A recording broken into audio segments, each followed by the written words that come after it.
Hello, my bestie, and welcome to Biohacking Bestie, the podcast that has been created just for you, just so you have a place where you can hang out with me, with other great minds, and talk about fitness, spirituality, wellness, biohacking, and beyond. And this podcast wouldn't be possible if it wasn't for Biohacking Bestie, my supplements. And I have spent years trying to figure out a way of supporting women in their journey because we support everyone else. And I was like, I really want supplements that are natural, that are free of filler and binders and whatnot. And I have worked with the naturopathic doctor to create these formulas.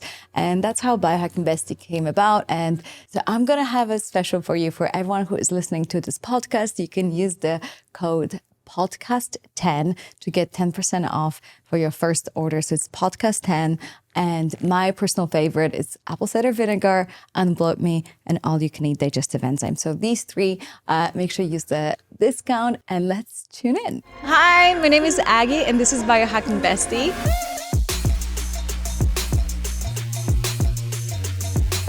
The one-stop shop for a modern queen, where you can find biohacking courses, self-growth courses, and where you can find the most incredible community of women so you can hit all of your biohacking goals and beyond. Hey mamas, welcome to Biohacking Bestie. And today our guest is Aggie, your host and the guest. So today I just wanted to drop in with you just for a quick one. I know that we drop in every week with these beautiful longer 1-hour episodes, but this week I want to do something different. I recently sat with Mama Ayahuasca. For those who don't know, it's a beautiful plant medicine native to Central and South America. And I would like to share with you my journey and a little bit more of a context of why do people sit? Why did I sit? And whether or not you should sit as well. So just a little backstory. Ayahuasca is, again, like this beautiful, it's a vine and a leaf that's mixed together. And so you drink ayahuasca. It's basically, it looks like a very thick black coffee, and you sit in a ceremony with a shaman and about 10 to 30 people, depending where you sit and how you do it. And at the beginning, it gives you strong visuals that last about 20 to 30 minutes. At that point, most people purge really, really quickly. And after that, you speak to a consciousness, and there's incredible books about ayahuasca. One of them is called Serpent of the Light. And it is believed that ayahuasca helps you connect to the DNA of the planet and to the consciousness of the planet. So, we call her grandma because she has that energy of a grandma who loves you so much, but also knows how to put you in place. And she always gives you exactly what you need. And what you will notice when you do ayahuasca is that there's a consciousness that is speaking to you, that knows everything about you.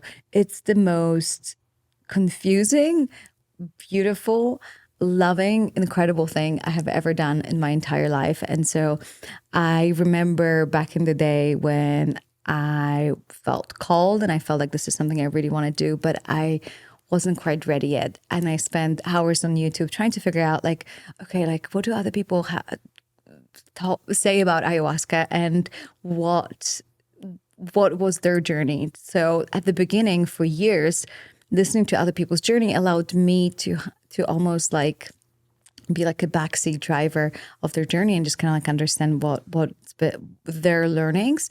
And the reason for that is that not everyone is ready to ever sit with ayahuasca. It's really something that you must feel extremely confident and called to do. It's not recommended for people with mental illnesses in the past. It's, the list of reasons why you shouldn't do ayahuasca is probably longer of why you should. However, if you feel called and you feel like there is a glass ceiling where you have that you would love a different perspective, and you feel like I'm healthy and I feel extremely called, there's beautiful places in Costa Rica and in Peru that are legal, and you can explore that. My only thing here and my only wish for you with this video, super quick one, is to help you understand what you can expect. So perhaps that would help you feel a little bit less lonely and help you understand what can potentially happen. First time I sat with ayahuasca, I actually had these very extremely high expectations. And the first night I felt nothing. It was absolutely zero. And I was so disappointed. I was like, oh my God, this sucks. All that preparation. You get on a dieta, which is a special type of dieta or the special type of diet that you prepare for. So it's low in salt, no meat, no dairy, no spices, no soy, no fermented foods. It's actually in the day of you're meant to be eating potatoes and rice and absolutely no salt. And I highly recommend that because if you don't, you actually feel absolutely terrible. So I'm very good about my diet because the one time like I was a little bit like flexible with it, I did not have a good journey. So like this is really important. And the first sitting, the first night, nothing happened. I was super disappointed. And the second night, oh my God, I could not believe